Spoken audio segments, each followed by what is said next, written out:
Hi friends, welcome back to my channel life and me চ্যানেলের আবারও একটা নতুন দিনের ভ্লগে তোমাদের সবাইকে জানাই অনেক অনেক স্বাগত। অনেকটা সকাল, বেশ ভোরবেলা, তাই তোমাদের দাদাভাই মাম্মা প্রত্যেকেই কিন্তু ঘুমিয়ে আছে। আমার স্নান হয়ে গেছে, ঘরের আলো জ্বালতে পারছি না কারণ ওরা উঠে পড়বে ঘুম থেকে। সকালে উঠে স্নান সেরে দাঁড়িয়ে পড়েছি আয়নার সামনে একটু স্কিন কেয়ার করে রেডি হয়ে ফ্রেশ হয়ে নিতে।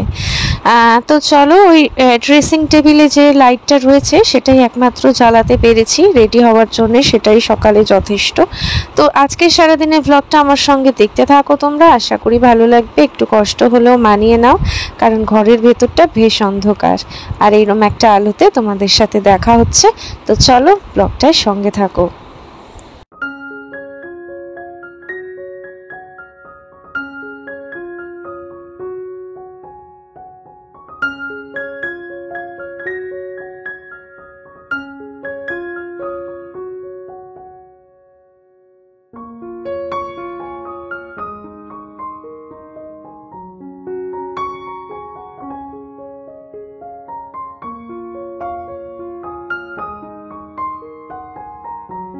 তো চলে আসলাম একেবারে পুজো করতে।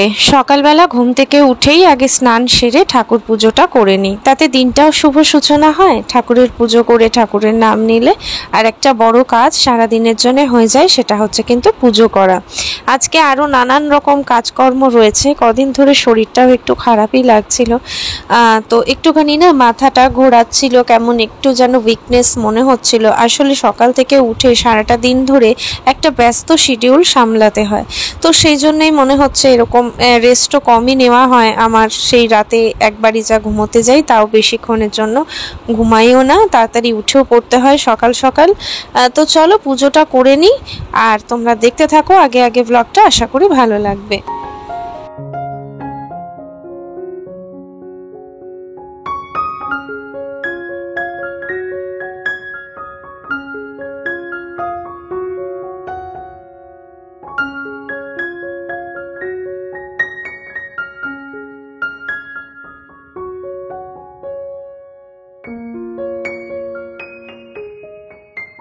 নেক্সট কাজ রান্নাঘরে শুরু হচ্ছে।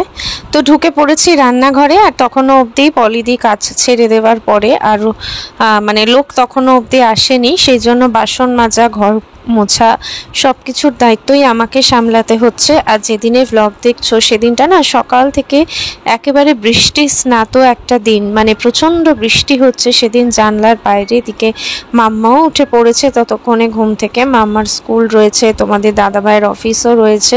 তো আমি দাঁড়িয়ে পড়েছি যথারীতি বাসন মাজতে। সারা সন্ধে থেকে রাত অবধি বাসনগুলো সকালেই মাজতে হয় আমাকে, তার আগে আমি আর সময় করতে পারি না, আর ইচ্ছাও করে না। তো চলো এখন বাসনগুলো মাজি, মেজে একে একে খাবার দাবার গরম করব, একটু চা খাবো। আমার আবার ব্লাড টেস্ট রয়েছে, মানে আমি নিজে থেকেই কিছু টেস্ট করাচ্ছি, যেগুলো একটুখানি মেয়েদের করে নিতে হয়। যেমন বিশেষ করে হিমোগ্লোবিনটা যখনই একটু দুর্বল লাগে আমি মোটামুটি হিমোগ্লোবিনটা টেস্ট করে নিই, কেননা আমার হিমোগ্লোবিন বরাবরই ঠিকঠাক আসে, যদিও এবারেও ঠিকঠাকই এসছে, একদম ঠিকঠাক লেভেলেরই রয়েছে, কিন্তু তবুও মাঝে মাঝে না একটুখানি মেয়েদের হিমোগ্লোবিনটা টেস্ট করা উচিত। তো সেই কারণেই রক্তও নিতে আসবে, তাই জন্যে তাড়াহুড়ো করছি, তাড়াহুড়ো করেই সমস্ত কাজগুলো করছি। তো চলো দেখতে থাকো তোমরা ব্লগটা।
চা খেতে বসার আগে তোমাদের দাদাভাইকে ভাত আর মাছের ঝোল গরম করে খেতে দিয়ে আসি। তোমাদের দাদাভাই তো জানোই যে ভাত নিয়েই অফিসে যায়, তো মাছের ঝোলটা একেবারে গরম করে ওকে দিয়ে আসলাম খেতে। আর টেবিলে আমার চাটাও ঠান্ডা হচ্ছে, বসবো এখন চা খেতে।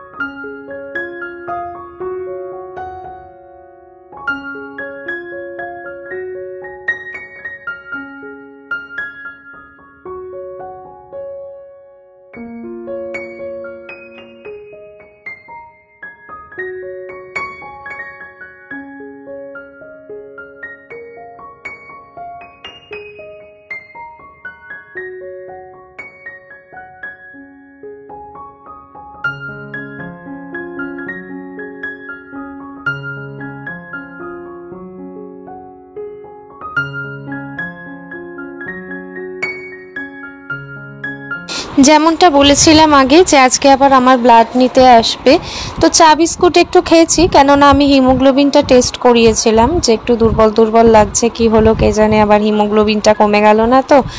কিন্তু না, হিমোগ্লোবিন লেভেল আমার 13 এসছে, একেবারে ঠিকঠাক। আর তো চলে এসছে, সেই কারণেই রক্ত নিতে তোমাদের দাদাভাই খাচ্ছে, আর ততক্ষণে আমি বসে পড়েছি, আমার ব্লাডও নিতে এসছে। আর মাম্মা ওই ঘরে দরজা বন্ধ করে বসে আছে, কেননা ওর মায়ের ব্লাড নিচ্ছে, ও নাকি সেটা নিজের চোখে দেখতে পারবে না। তো যাই হোক, এইটুকু রক্ত দেওয়া আর কি এমন কষ্টের কাজ। যাই হোক, রক্তটা নিয়ে যাক, তারপরে তো ছুটবো মাম্মাকে নিয়ে স্কুলে। চলো সঙ্গে থাকো। স্কুলে দিয়ে ব্রেকফাস্ট করে নিয়েছি, আর এখন বসলাম বালিশগুলোকে বদল করবো, বালিশের কভারগুলো বদল করবো, বিছানার চাদরটাকে খুলবো। এই একটু সময় পাচ্ছি আজকে, যেহেতু রান্না বান্নার দিকটা আমাকে মানে পোড়াতে হচ্ছে না, রান্না করা আছে এবার মতন, এই কাজগুলোকে আগে করবো।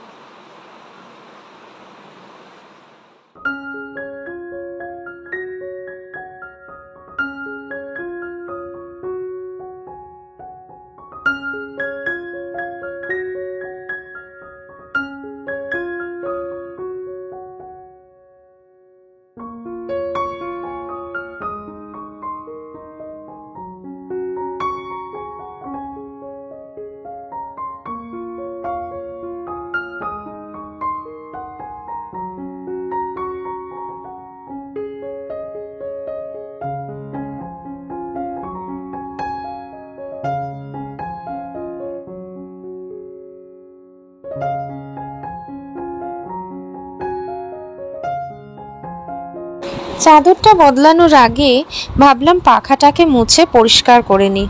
ভীষণ নোংরা হয়েছিল পাখাটায়।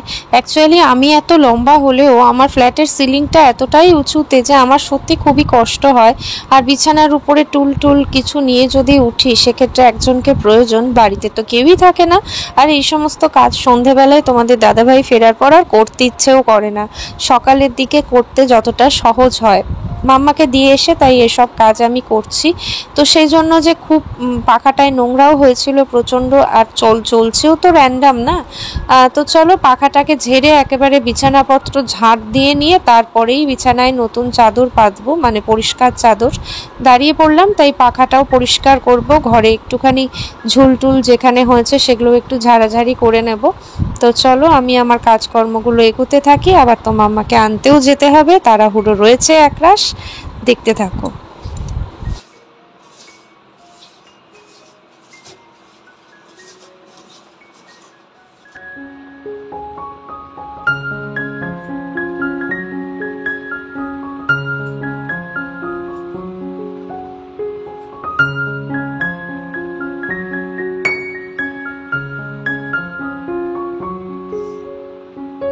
তো চলো, আমার বিছানায় চাদর পাতা কমপ্লিট হয়ে গেছে, পাখা টাকা ঘর ঘর ঝেড়ে এবারে আরেকটা পাখা পরিষ্কার করব।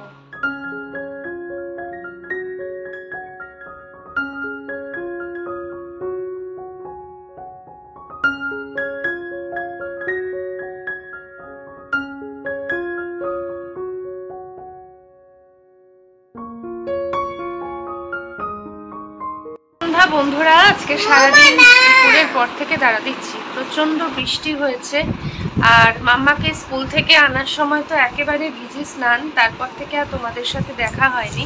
এখন ভিডিও অন করছি কারণ এই বর্ষায় গরম গরম চপ বেশ ভালো লাগে। তোমাদের দাদাভাই অফিস থেকে ফেরার পথে চপ নিয়ে এসেছে, তো এখন মাম্মা প্লেট সাজিয়ে দিকে বসে আছে। চলো চপগুলো সার্ভ করে তোমাদেরকে দেখাই, তারপরে আবার মাম্মা যাবে পড়তে। তো চলো দেখতে থাকো ভিডিওটা। এই যে মাম্মা ঘুম থেকে উঠে চপ খাচ্ছে বসে বসে। ভালো খেতে চপটা? মাম্মার একটা হাতে রয়েছে ক্যাপসিকামের চপ আর এখানে রয়েছে আলুর চপ। এটা তোমাদের দাদা ভাইয়ের পেঁয়াজি আর আলুর চপ, আর এটা হলো আমার ক্যাপসিকাম আর আলুর চপ। মাম্মাকে পড়তে দিয়ে এখন যাচ্ছি আমি আর এই যে তোমাদের দাদা ভাই। দিদির ছেলেটা রয়েছে অন্নপ্রাশন, যাই হোক ওর জন্য কিছু একটা কিনতে হবে। অন্নপ্রাশন হয়ে গেছে, ওরা তারাপীঠে করেই নিয়ে এসেছে মুখ এঁঠো, একটা মানে অনুষ্ঠান টাইপের হবে আর কি, সবাই একসাথে মিলে। তো চলো যাই, সেই জন্যই মাম্মাকে পড়তে দিয়ে আরও টুকটাক কয়েকটা কাজ রয়েছে সেগুলো নিয়ে বেরালাম আমি আর তোমাদের দাদাভাই। দেখো পুজোর ঠাকুর তৈরি শুরু হয়ে গেছে, দেখো ঠাকুর তৈরি শুরু হয়ে গেছে। তো চলো চলে এসেছি গয়নার দোকানে, যেখান থেকে আমাদের সমস্ত কিছুই জিনিসপত্র কেনা হয়। তো উনি দেখাচ্ছেন বাচ্চাদের হাতের আংটি, যেগুলো একেবারে হলমার্ক 916 হবে। এমনটা নয় যে বাচ্চাদের আংটি মানে সেটা হলমার্ক নয়, সোনা মানেই 916 কেনা উচিত। তো চলো কয়েকটা ডিজাইন আমি পছন্দ করে নিচ্ছি, তোমাদেরকে তো আলটিমেটটা দেখাবোই কোনটা নিলাম। প্রত্যেকটাই একটার থেকে আরেকটা আলাদা করে দেখানোর কিছু নেই। তো চলো সঙ্গে থাকো, দেখতে থাকো ভিডিওটা। যেটা পছন্দ করছি অবশ্যই দেখতে পাবে।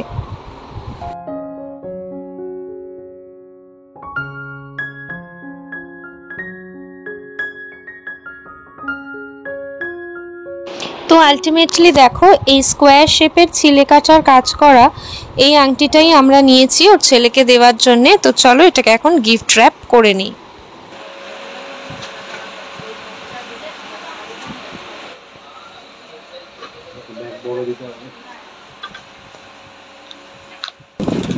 তো চলো মায়ের কাছে এসেছি আমরা, আর এই যে চিপস খাচ্ছি। আর এখন কটা বাজতে যায় বাবু? বাবুর সাথে আজকে দেখা হয়েছিল স্কুলে? হ্যাঁ আজকেই তো ডাকলাম বাবু বলে। বাবু খুঁজছিল আমাকে, রোজ যে জায়গাটায় দাঁড়িয়ে থাকি আজকে ওই জায়গায় দাঁড়িয়েছিলাম না। বাবু দেখি খুঁজছে আমাকে, যেদিকে গার্জেন গুলো খোঁজে। আবার বোনকে এক ঝলক অনেকদিন বাদে বাবুর সঙ্গে আবারও দেখা হলো। বাবুকে এখন আর আনাই যায় না, আজকে যেহেতু বাবুর ক্যারেটে ছিল। আচ্ছা এটা দেখতে দে, হাতে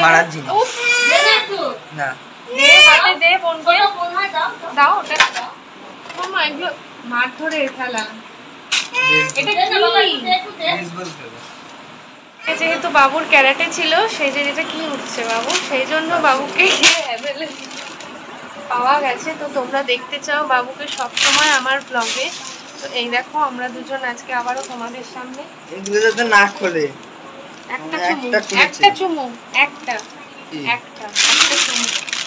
চুমু তাই তুমি আমাদের মাঝখানে প্লাস্টিক ঢুকিয়ে দেবো। প্লাস্টিক দিলে মানুষ মরে যায়, দম বন্ধ হয়ে। বাবু কতটা লম্বা হয়ে গেছে আমার সোনা। না চুমু দিতে হবে না, ছেড়ে দাও। এই দেখো একে কোলে নিতাম একটা সময়। ইস বাবু কি রোগা, হাড় গিলগিল করছে। তো অ্যাথলিটদের এই গলার হাড়গুলো বেড়ায়। জ লাইনটা আমি কি করবো? গোপও হয়েছে দেখি বাবু, দাঁড়িয়েও বেরিয়েছে। জানি না। দিদি চুমু, ফার্স্টে চুমু।